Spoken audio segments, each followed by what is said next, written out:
অতিরিক্ত বৃষ্টির কারণে পুকুর এতটাই ভরে গিয়েছিল যে মাছ চলে যাওয়ার মতন অবস্থা হয়ে গিয়েছিল। তখন আমি গিয়ে এগুলোকে ঠিকঠাক করার চেষ্টা করলাম। তখন আমি ঘুম থেকে উঠে প্রথমে আমি আমার বাসায় কিছু জাল ছিল ওগুলোকে নিয়ে নিলাম, কারণ জাল ছাড়া এই মাছের পাইপগুলোকে কোনোভাবে আটকানো সম্ভব না। প্রচুর পরিমাণে পানি চলে যেতেছিল।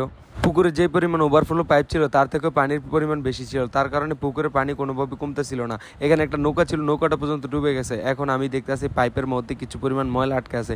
এখন এই বাঁশটা দিয়ে যদি পাইপের ভিতরে আপ ডাউন করানো হয় তাহলে কিছু ময়লাগুলো চলে যাবে এবং মাছ আসার সংখ্যা অনেক কমে যাবে। এই কাজগুলো তো আমার একার করা সম্ভব নয়, তাই দাদা ওখানে চলে গিয়েছিল আর আমি এখান দিয়ে এগুলো নিয়ে সহযোগিতা করতেছিলাম।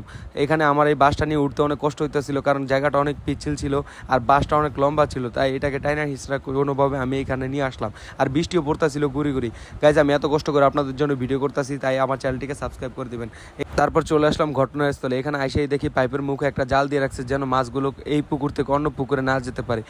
এটার মধ্যে আবার একটা পুঁটি মাছ আটকা ছিল। আমি আবার শখ করে এই পুঁটি মাছটাকে একদম পুরো খুইলা নিলাম। পুঁটি মাছটা দেখতে অনেক সুন্দর ছিল।